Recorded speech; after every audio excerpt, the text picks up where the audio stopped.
तो देखो एक बात मैं बताऊं, जब आपका मन ज्यादा परेशान है, जब आपके मन में कोई बहुत बड़ी बात घर कर रही हो, चिंता में रात दिन नींद ना आए, तो अपने मन की बात सबसे ना कहो। दो व्यक्ति से केवल कहनी चाहिए, या तो अपने पति से या फिर अपने गुरु से। राजा दशरथ अपने गुरु जी के घर गए।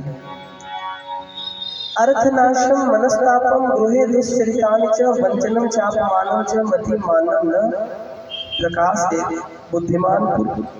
बुद्धिमान पुरुष चार बातें सबसे नहीं कहते। कौन कौन सी बात? पहला, अर्थनाशम, अर्थ माने धन, खो जाए तो चार लोगों से ना बताओ कि यार हमारा 2000 रुपया खो गया, पता नहीं कहाँ गिर गया। पूछो क्यों नहीं बताओ? अगर आप बता दोगे ना तो वे आपका पैसा ढूंढने में मदद नहीं करेंगे, बल्कि चार लोगों से कहेंगे अरे बड़ा लापरवाह है, अपना पैसा तक संभाल के नहीं रख सकता। मनस्तापम, अपने मन के दुख को, मन की बात को भी सबसे नहीं बताओ।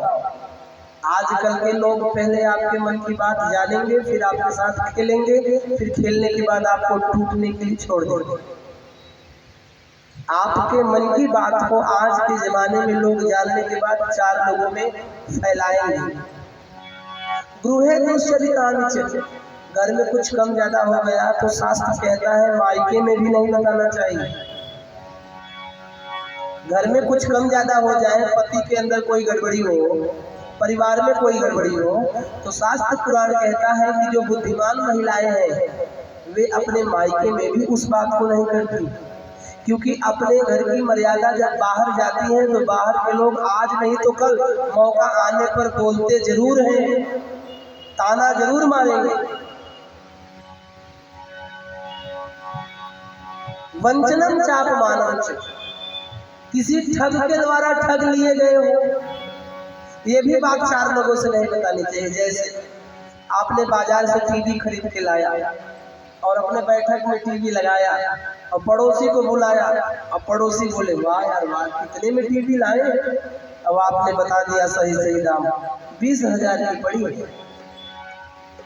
पड़ोसी कहेगा ओहो हमसे क्यों नहीं बताया, 4,000 का घाटा लग गया तुमको, हमसे मिले होते यही सामान चौरसिया के यहाँ मैं 16,000 का दिलवाता। तो लोग केवल हंसी लेते हैं, लोग केवल उपहास करते हैं, लोग केवल मजाक लेते हैं, इसलिए अपने मन की बात सबसे नहीं बतानी चाहिए, केवल अपने गुरु से बताना चाहिए और अपने पति से बताना चाहिए। तब गुरु गृह गए तुरंत मही पाला, नाई मां चरण नाय कर विनय विशाल। निज सुख दुख सब गुरु ही सुनाए, गुरु जी को बताए।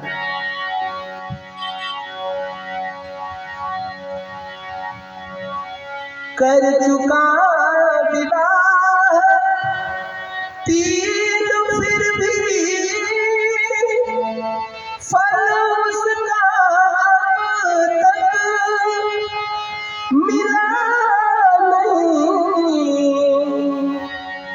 ना जाने कैसा है भविष्य,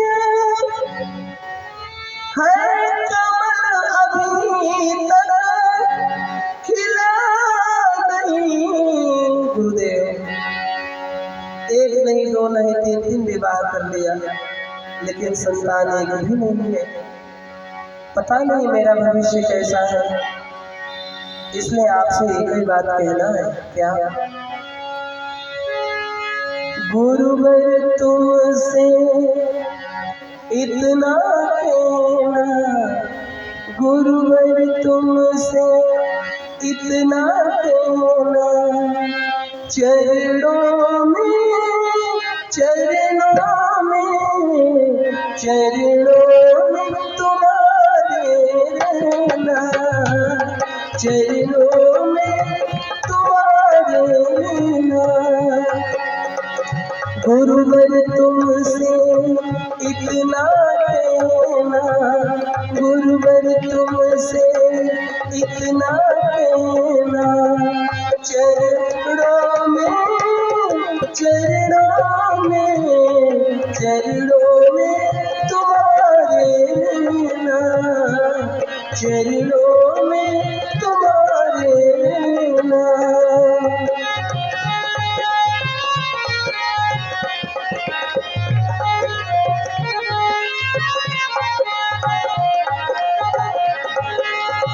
चौखट पीते करते चाकरी, निकले मेरी सांस आखिरी, चौखट की तेरी करते चाकरी, निकले मेरी सांस आखिरी, रोज लगाऊं मैं हाजिरी, रोज लगाऊं मैं हाजिरी, भक्ति तुम्हारी हो मेरा बहना, भक्ति तुम्हारी है मेरा बहना, चरणों में चरणों में चरणों में तुम्हारे रहना, चरणों में तुम्हारे रहना।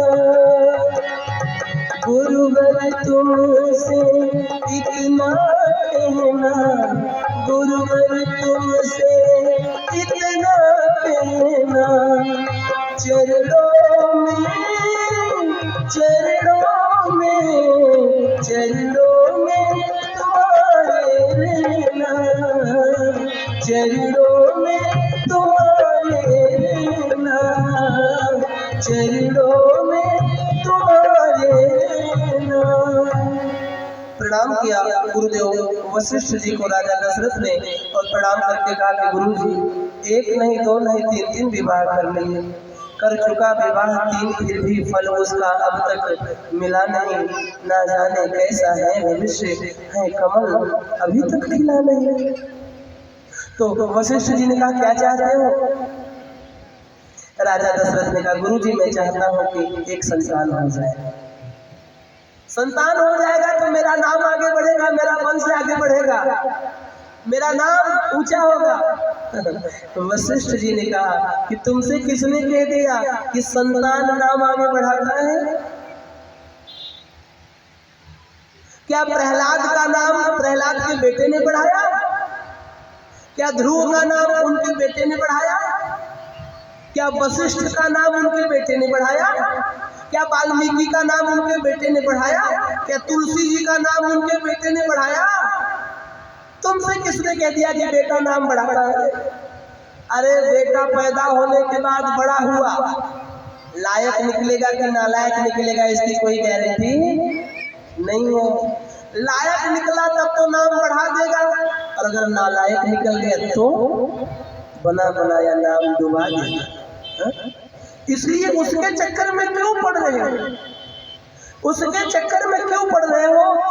आप ही कोई ऐसा काम करो कि आप ही का नाम हो जाए। हर व्यक्ति अपना नाम कर सकता है, काम ऐसा करो कि आपका नाम हो जाए। अपना व्यवहार, अपना स्वभाव संसार में, समाज में ऐसे प्रकट करो कि 4 लोग आप ही को जानने लगे। आप दूसरे का नाम कहीं जाकर बताते हो तब आपका काम होता है। आप ही कोई ऐसा काम करो कि आप ही का नाम हो जाए, दूसरा कहीं आपका नाम बताए तो उसका काम हो जाए। हम स्वयं सक्षम है अपना नाम बढ़ाने में, चाहे तो हम अपना नाम बढ़ाएं, चाहे तो हम अपना नाम घटाएं, चाहे तो हम अपनी इज्जत बढ़ाएं, चाहे तो हम अपनी इज्जत घटाएं। मैंने एक दिन कहा था, आज फिर कह रहा हूं, एक तालाब के किनारे खड़ी इमारत में लग गई आग। एक तालाब के किनारे खड़ी इमारत में लग गई आग, मच गई अफरा तफरी, भागम भाग। जिसके बस में जो था सबने वो किया। एक चिड़िया चोंच में भर रही थी जल और आग बुझाने का कर रही थी प्रयत्न। उसी डाल पर बैठे एक बंदर ने कहा, चिड़िया मेरी बहना, तू व्यर्थ में प्रयत्न कर रही है। अरे तू पत्ते से पहाड़ को तोड़ रही है, सुई की बराबरी तलवार से कर रही है। अरे तू अपनी औकात भूल गई है। तेरी चोंच में जितना जल आएगा उससे आग का एक शोला भी नहीं बुझ पाएगा। तो चिड़िया ने दिया जवाब, एकदम सुंदर लाजवाब। चिड़िया बोली, बंदर मेरे भाई साहब, मैं जानती हूँ, मैं मेरी औकात जानती हूँ, मैं मेरे चोंच की ताकत पहचानती हूँ। मैं जानती हूँ कि मेरे चोंच में जितना जल आएगा उससे आग का एक शोला भी नहीं बुझ पाएगा। मगर मैं ये भी जानती हूँ कि जिस दिन इस घटना का इतिहास लिखा जाएगा उस दिन मेरा नाम आग लगाने वालों में नहीं बल्कि आग बुझाने वालों में लिखा जाएगा। तो काम ऐसा करे कि हमारा नाम हो जाए। दशरथ जी ने कहा, महाराज आपकी सारी बातें सही हैं, पर फिर भी कम से कम एक पुत्र हो जाता तो बड़ी कृपा होती। यह सारा धन दौलत माल खजाना किसके लिए है?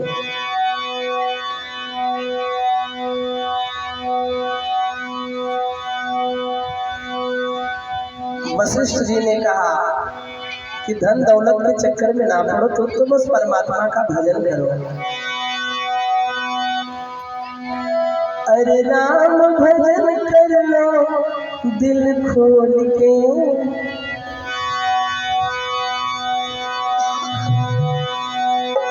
राम भजन कर ले दिल खोल के, का करिबो माया के छोड़ के। राम भजन कर लो दिल खोल के, का करिबो माया के जोड़ के। राम भजन कर ले दिल खोल के, का करिबो माया के जोड़ के।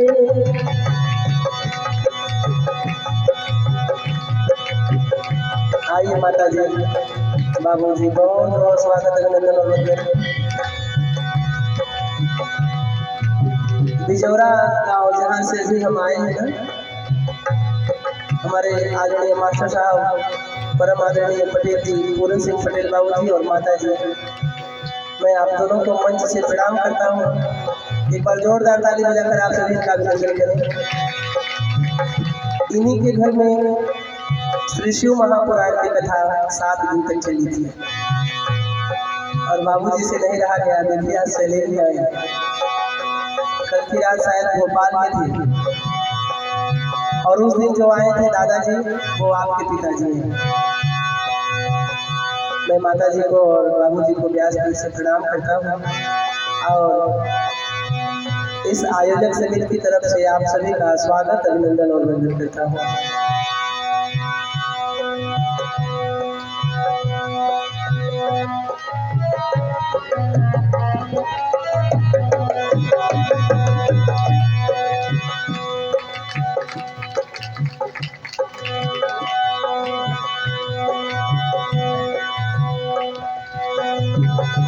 अब ये जो भजन मैं गा रहा हूँ ये भजन माता जी के घर में सीखा था।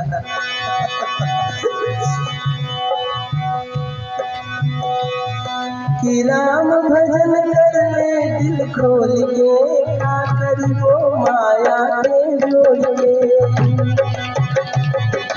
राम भजन कर ले दिल खोल के, का करिबो माया के जोड़ के।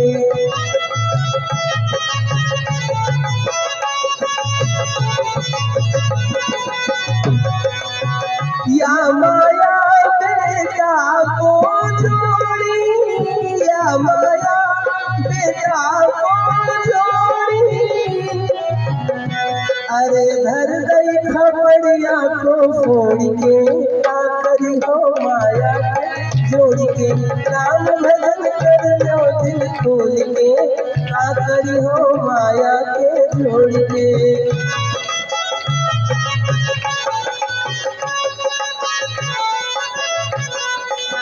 या माया बहुओं को जोड़ी, या माया बहुओं को जोड़ी, या माया बहुओं को जोड़ी। अरे देव है ना कवड़ा को तोड़ी के का करी हो माया जोड़ी के राम भजन कर ले दिल खोल के का करी हो माया के जोड़ी के राम भजन कर ले दिल खोल के का करी हो माया के जोड़ी के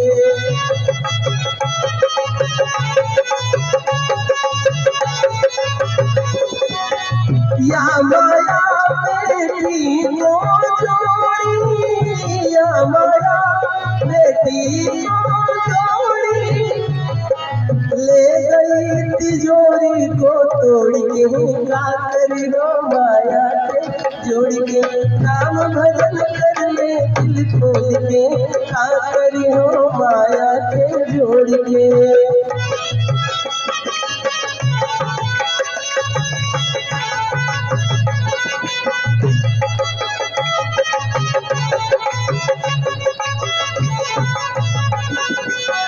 या माया नाती को जोड़ी या माया नाती को जोड़ी या माया नाती को जोड़ी कर दे हो ना जल बोर के देव है ना लोटा जल बोर के आखरी हो माया के जोड़ के राम भजन कर लो दिल खोल के आखरी हो माया के जोड़ के राम भजन कर लो दिल खोल के आखरी हो माया के जोड़ के राम भजन कर लो दिल खोल के आखरी हो माया के जोड़ के बोलिए श्याम रामचंद्र भगवान की।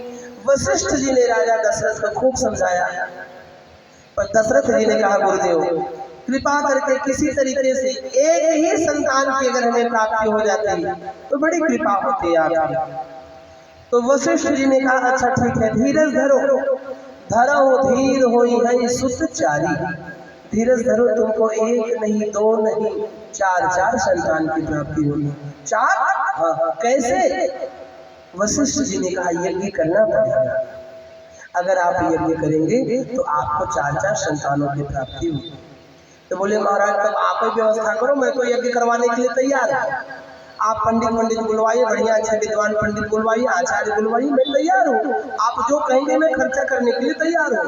वशिष्ठ जी ने कहा ठीक है।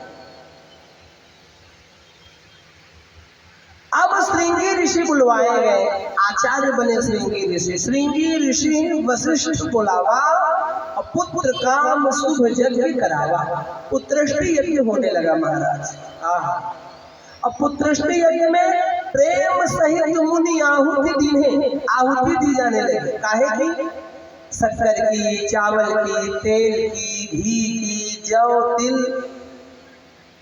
जितनी भी सामग्री थी सब टीने भर भर के घी, टीने भर भर के तेल, बोरी के बोरी शक्कर, बोरी के बोरी तिल, बोरी के बोरी चावल, सब यज्ञ की आहुति में डाला जाने लगा। तो किसी ने आकर राजा दशरथ से कहा महाराज आप काहे फालतू में ये सब काम कर रहे हो? ये बोरी के बोरी चावल, बोरी के बोरी शक्कर सब आग में डाल के स्वाहा कर दे रहे हो। फुटपाथ पे बेचारे पता नहीं कितने बिना खाए मर रहे हैं, एक आधे को खिला दोगे तो क्या बिगड़ जाएगा? दशरथ जी ने कहा भैया मेरे पास खिलाने के लिए बहुत है, मैं उनको दूसरा खिला दूंगा, लेकिन अभी जिनके द्वारा मुझे मिल रहा है पहले उन्हें खिलाने तो दो। अभी जिनके कारण हमें मिल रहा है, जो करने से ये सब हमें मिला है, पहले उन्हें तो खिलाने दो। मेरे पास बहुत है, मैं उन सभी को खिला दूंगा। तो किसी ने कहा कि क्या मिलेगा आपको? दशरथ जी ने कहा 4 टीने अगर हमने घी डाल दिया, 4 बोरी अगर हमने चावल यज्ञ में दान कर दिया, 4 बोरी शक्कर अगर हमने यज्ञ में दान कर दिया, तो थोड़ी देर बाद देखना 1 नहीं 2 नहीं 4 संतान हमको मिलेंगे। 4 और मिले कि नहीं मिले? प्रेम सहित मुनि आहुति दीने, तो प्रगटे अग्नि चरो कर लीने। हाथों में अग्निदेव खीर लेकर प्रकट हो गए महाराज। अग्निदेव जब हाथों में खीर लेकर प्रकट हो गए, तब राजा दशरथ के हाथों में खीर दिया गया और दशरथ जी को समझाया गया कि यह खीर अपने तीनों रानियों में बराबर बराबर भागों में बांट देना। दशरथ जी बड़े प्रसन्न हो गए। अब खीर लेकर महाराज दशरथ चल पड़े अपने महलों की ओर। ठीक सामने के स्थान से महारानी कौशल्या जी आ रही थी। राजा दशरथ बड़े खुश हुए। उन्होंने खीर का आधा भाग किया, अर्ध भाग कौशल्या ही दीना, आधा भाग उन्होंने कौशल्या को दे दिया, बचा आधा। तो बगल में से कैकेयी जी आ रही थी, एकदम नजदीक आ गई थी। और थोड़ी दूर से भैया सुमित्रा जी आ रही थी, वो दूर थी। अब नियम तो ये था कि कौशल्या के बाद सुमित्रा को देना चाहिए था, क्योंकि मंझली सुमित्रा थी, कैकेयी तो सबसे छोटी थी, इनको आखिरी में मिलना चाहिए था। लेकिन कैकेयी एकदम नजदीक आ गई थी, सुमित्रा जी पीछे थी। अब राजा दशरथ घबराए। दशरथ ने सोचा कि अगर मैंने सुमित्रा का इंतजार किया तो ये तुरंत लड़ने लगेगी। इसीलिए राजा दशरथ ने सुमित्रा का इंतजार न करके जो बचा था खीर वो कैकेयी के हाथ में दे दिया। अच्छा, मुझे लगता है जिसकी पत्नी ज्यादा ही खूबसूरत हो जाए तो पति बेचारे को थोड़ा सा डरना और सहना पड़ता है। अब पता नहीं ये बात कहाँ तक सही है कहाँ तक गलत है, राम जाने। तो सुना है मैंने बड़े बुजुर्गों के मुंह से कि पत्नी ज्यादा खूबसूरत हो तो पति बेचारे को पीछे पीछे चलना पड़ता है। अब राम जाने ये बात कहाँ तक सही है, जो आप लोग जानो, क्योंकि यहाँ सब खूबसूरत ही बैठे हैं।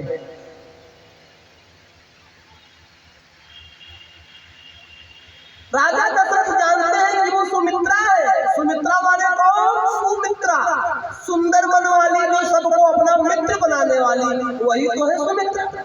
उसको बुरा नहीं लगेगा। लेकिन कैकेयी अगर इसको देर से मिला तो इसे तुरंत बुरा लगेगा। हमें इतनी देर से क्यों? क्या हम उनसे गए बीते हैं क्या? इसीलिए राजा दशरथ ने झगड़ा बचाने के लिए खीर कैकेयी को दिया। खीर खत्म हो गया, सुमित्रा बेचारी को कुछ नहीं मिला। अब राजा दशरथ ने सोचा कि अगर खीर खाने से ये दोनों माँ बन गई और सुमित्रा ऐसे ही रही तो सुमित्रा जिंदगी भर मुझे कोसेगी। इसीलिए राजा दशरथ ने एक काम किया। और देखो, मैं भी आपको एक सूत्र बताऊं। अगर आप अपने पत्नी से अपने मन का काम करवाना चाहते हैं तो राजा दशरथ का सूत्र स्वीकार कर लीजिए। राजा दशरथ ने कौशल्या जी की और कैकेयी जी की तारीफ करना शुरू कर दी। अरे महारानी, आपके विषय में क्या कहना। अच्छा, पत्नी की तारीफ करने के बजाय अगर आप पत्नी के मायके वालों की तारीफ करेंगे तो पत्नी और ज्यादा प्रसन्न रहेगी। सो राजा दशरथ ने कहना शुरू किया, अरे महारानी ने क्या कहना, हमारे ससुर जी उनके जैसा तो कोई नहीं है। हमारे साले साहब वो तो बिल्कुल गवर्नर है, गवर्नर। साली साहिबा उनके जैसी तो पूरी धरती पर महारानी नहीं मिलेगी। क्या कहना, सासू माँ उनके जैसी माँ ढूंढना बड़ा कठिन है। अरे कौशल्या जी तो गदगद हो गई है। हमारे माता पिता तो अच्छे हैं, क्या चाहते हैं? दशरथ जी ने कहा एक काम करो, थोड़ा थोड़ा दोनों अपने खीर में से निकाल के इस बेचारी को भी दे दे तो इसका भी उद्धार हो जाए। तो अपने खीर में से आधा कौशल्या जी ने किया और अपने खीर में से आधा कैकेयी ने किया। दोनों माताओं ने दो भाग करके दोनों हाथों से सुमित्रा जी के दोनों हाथों पर रख दिया और दो भाग खीर पाकर सुमित्रा जी बड़ी प्रसन्न हो गई। सुमित्रा ने कहा, बहन जी आप दोनों ने अपने अपने अंश का आधा आधा अंश मुझे दिया है, दो भाग दिया है। अगर भगवान की कृपा से मुझे दो संतान हुई तो मैं वादा करती हूँ एक बेटे को आपके बेटे की सेवा में लगा दूंगी, एक बेटे को आपकी बेटे की सेवा में लगा दूंगी। यही हुआ, कौशल्या को एक राम, कैकेयी को एक भरत, लेकिन सुमित्रा को दो नाम हुए। तो वादे के मुताबिक लक्ष्मण को राम के पीछे लगा दिया था उनकी सेवा करने के लिए, और शत्रुघ्न को भरत लाल के पीछे लगा दिया था उनकी सेवा करने के लिए। धन्य है माँ। ऐसी माताओं के कारण ही हमारे देश में भगवान जन्म लेने के लिए तरसते हैं। भगवान आज भी जन्म लेना चाह रहे हैं पर उन्हें वैसी माँ नहीं मिल रही। आजकल की माताओं में तो सौतेलेपन का भाव भर गया। एक वो माँ थी कि जिनके मन में सौतेलेपन का भाव नहीं आया। अब एक आजकल की माताएं हैं, देवरानी और जेठानी में अगर झगड़ा हो गया और गलती से देवरानी का 8 साल का बच्चा जेठानी के कमरे में चला गया और कोई लड्डू या मिठाई खाता हुआ निकल आया तो देवरानी कहेंगी किसने दे दिया, चली भाई। ये लोग तो चाहते हैं कि जहर देके मार डाले, कभी आज के बाद जाना नहीं उस कमरे में। अब 8 साल के बच्चे के अंदर जहर भरा जा रहा है। क्यों खेल रहा है उनके बच्चों के साथ? वे लोग अपने नहीं है, हमारा बुरा चाहते हैं वो लोग।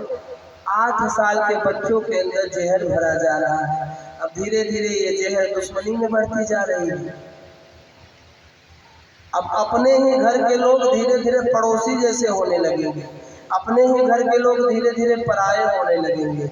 और मैं सही बता रहा हूँ, जब अपने घर के लोग बुरे नजर आने लगे और बाहर के लोग अच्छे नजर आने लगे तो समझ लेना महाभारत घर में बड़े जल्दी होगा।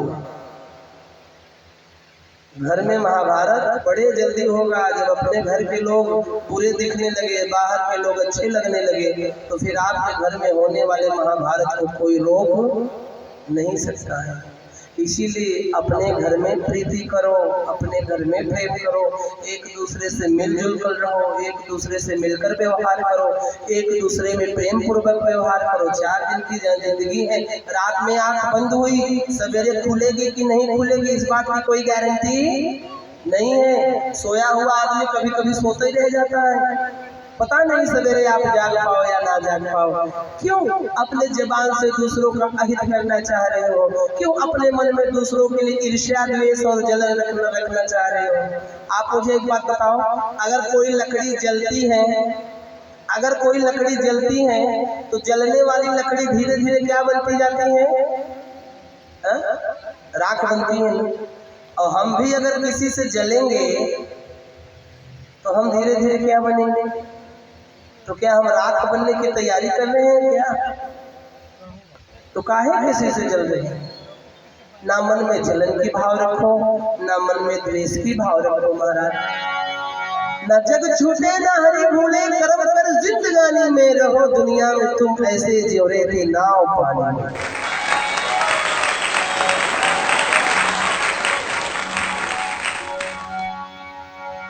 धीरे धीरे समय बीता।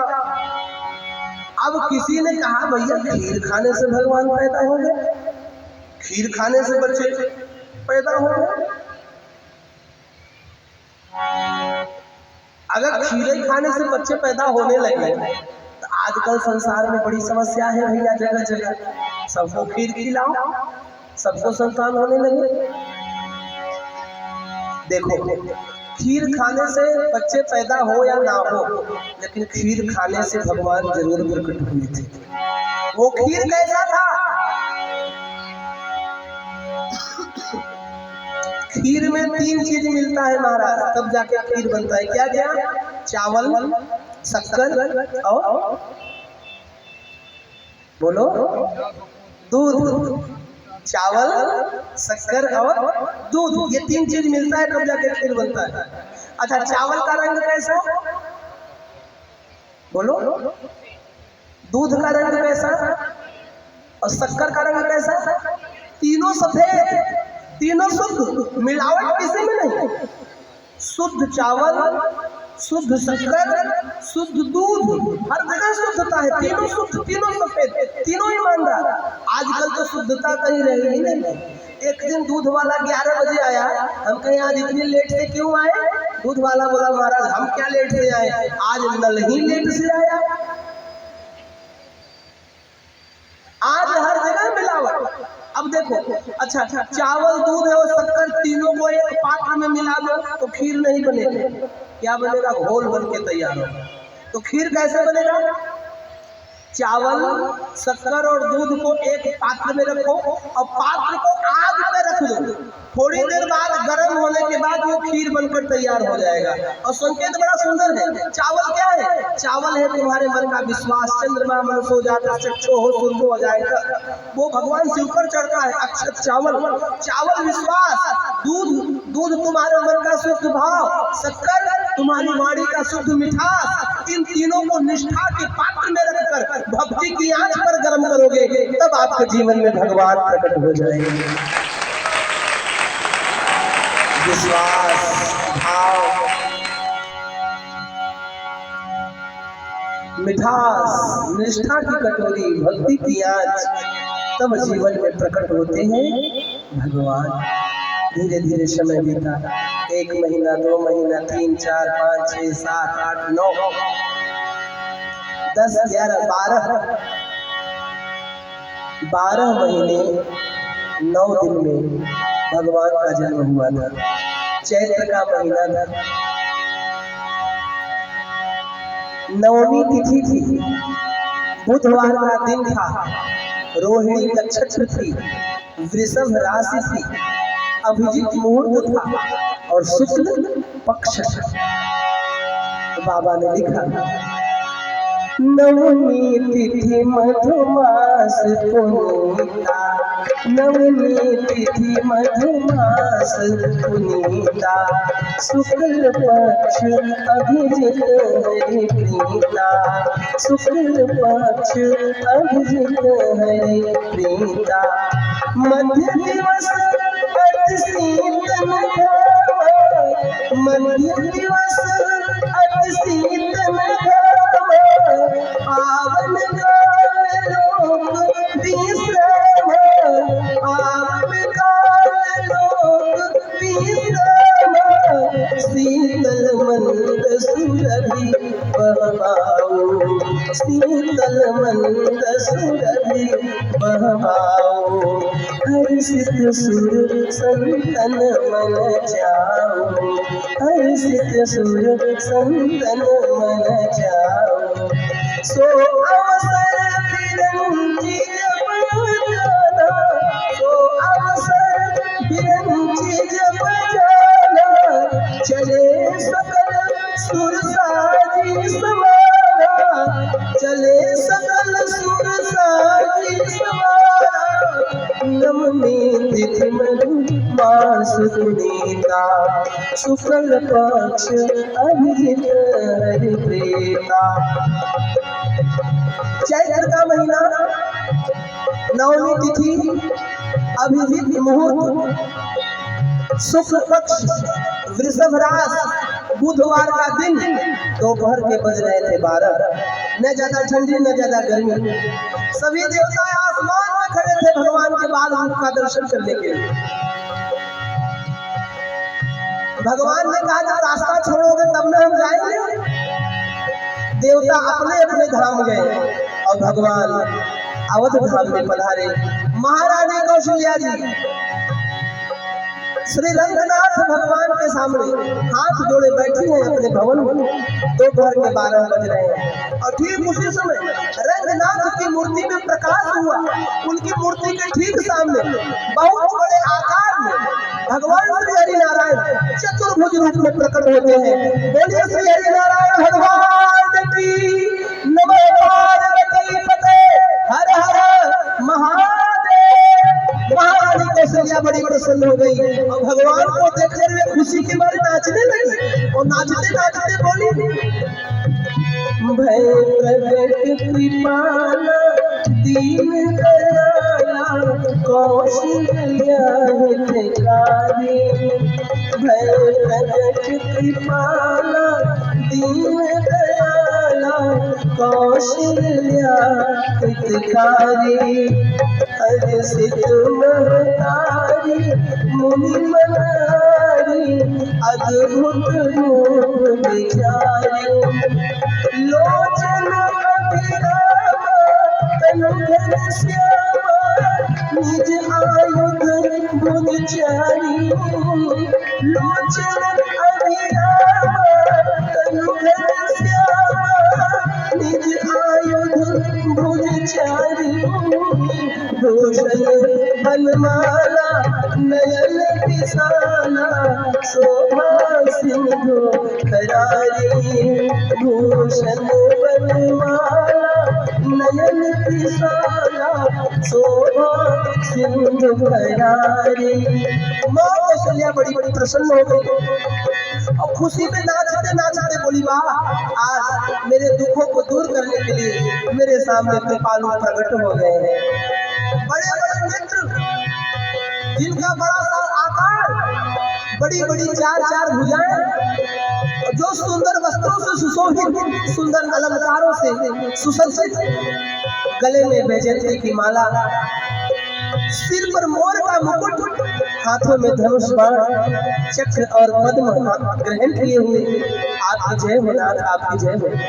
माता कौशल्या ने दोनों हाथ जोड़ दिया और दोनों हाथ जोड़कर बोली, कर तुई कर जोड़ी स्तुति तोरी कहीं विधि करम अनंता। कर तुई कर जोड़ी स्तुति तोरी कहीं विधि करम अनंता। माया गुण ज्ञाना रीत अमाना वेद पुराण भनंता। करुणा सुख सागर सब गुण आगर जेहि गावै स्तुति संता। सो मम हित लागी जनु अनुरागी भयउ प्रगट श्री करता। मैं जान गई मेरा उद्धार करने के लिए आप प्रकट हुए हो, मेरा मान रखने के लिए आप प्रकट हुए हो।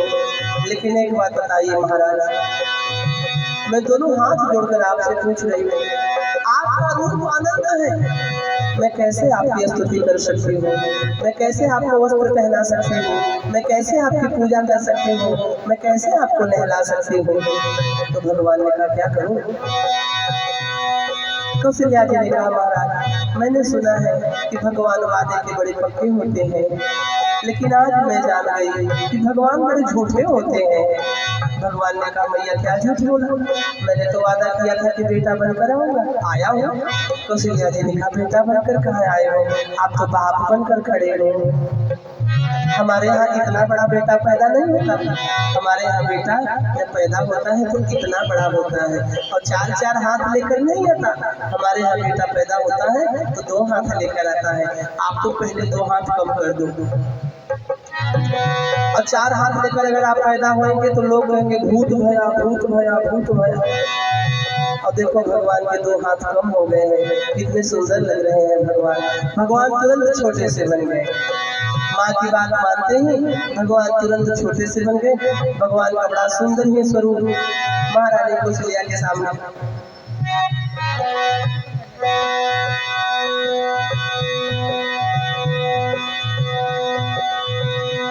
और तब थोड़ी देर बाद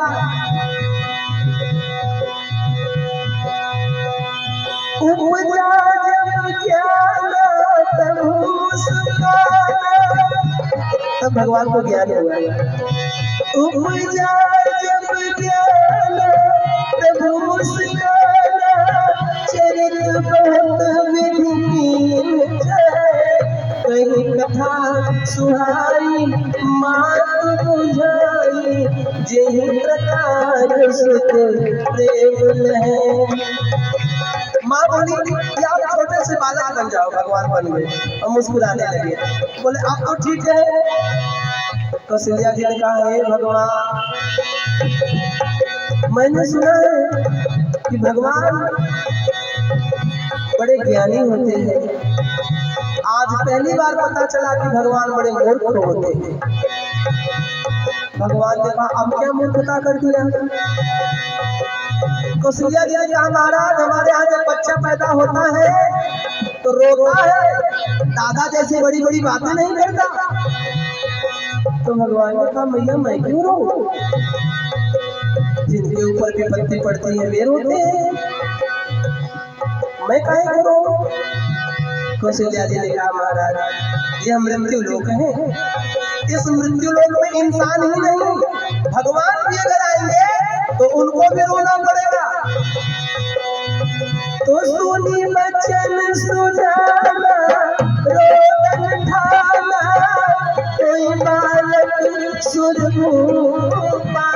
सुनी बचन सुजाना रोदन ठाना कोई बालक सुरभूपा। भगवान बोले रहे।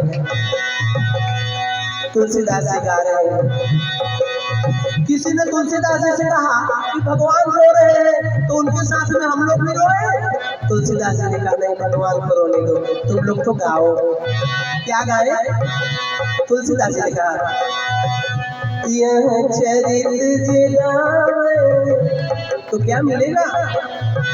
तुलसीदास जी ने कहा, यह चरित जगावे ते हरि पद पावे, देन परे भव कृपा। यह चरित जगावे हरि पद पावे, देन परे भव कृपा। यह चरित जगावे हरि पद पावे, देन परे भव कृपा। विप्रधेनु सुर संत हित लीन मनुज अवतार। भगवान छोटे से बालक बन गए और रोने लगे। जब रोने लगे तो भगवान के बाल स्वरूप को तोड़कर माँ कौशल्या ने अपने गोदी में उठाया, अपने छाती से लगाया, और जैसे ही छाती से लगाया तो माँ के ममता की ममत्व की धाराएं उनके सीने से, उनके छाती से फूट कर बह पड़ी, और भगवान ने अपना मुख माँ के हृदय को लगाया और स्तनपान करने लगे। माँ गदगद हो गई भगवान को अपने हृदय से लगाकर।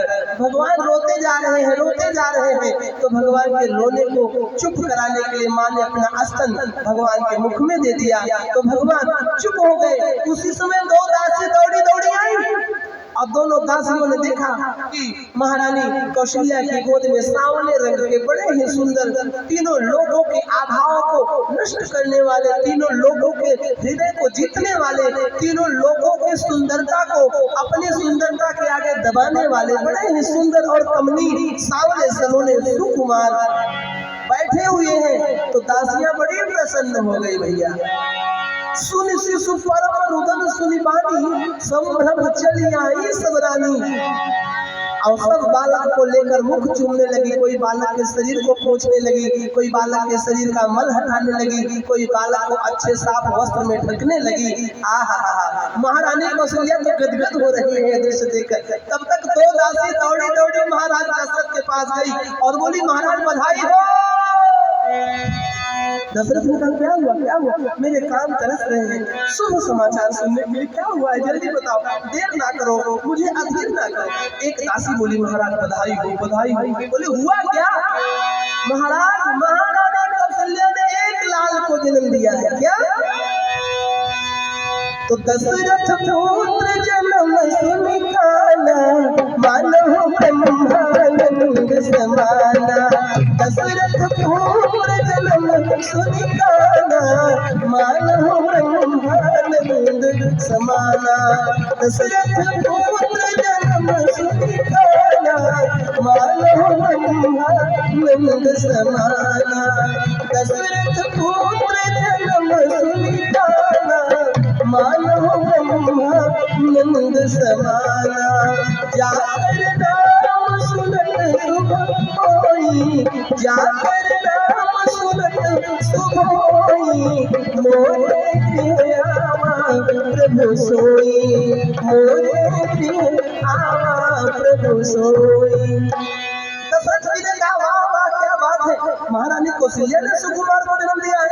गले में मोतियों की माला था, निकाल कर दासी की ओर देख लिया। प्रसन्न हो गए महाराज दशरथ, उन्हें ब्रह्मानंद की प्राप्ति हुई। और थोड़ी देर बाद एक और दासी दौड़ी दौड़ी आई, उसने कहा, महाराज बधाई हो। दशरथ जी ने कहा, क्या समाचार लेकर आई हो? दूसरी दासी बोली, महारानी कैकेयी ने भी एक लाल को जन्म दिया है। अरे दशरथ जी ने कहा, वाह वाह वाह। तब तक एक दासी और दौड़ी दौड़ी आई, बोली, महाराज बधाई हो। दशरथ जी ने कहा, इतनी बधाई ना दो तो खुशी के मारे हाथ आके लो जाओ। अब बोलो बात क्या है?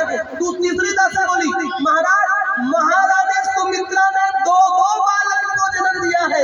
अरे राम राम, इतना सुंदर था कि दशरथ जी हवा में 5 फीट ऊपर उछल गए। वो बोले, वाह भगवान, तेरी लीला अपरंपार है। अब मैं समझ गया कि तू जल्दी किसी को देता नहीं है, और जब देता है तो छप्पर फाड़ के देता है। कहाँ एक के लिए तरस होती, कहाँ चार। दशरथ जी बड़े मगन हो गए। दशरथ जी बड़े मगन हो गए। महाराज नाचने गाने वाले, बाजा बजाने वाले दशरथ जी के दरबार में आए। दशरथ जी ने कहा, बधाई बजाओ,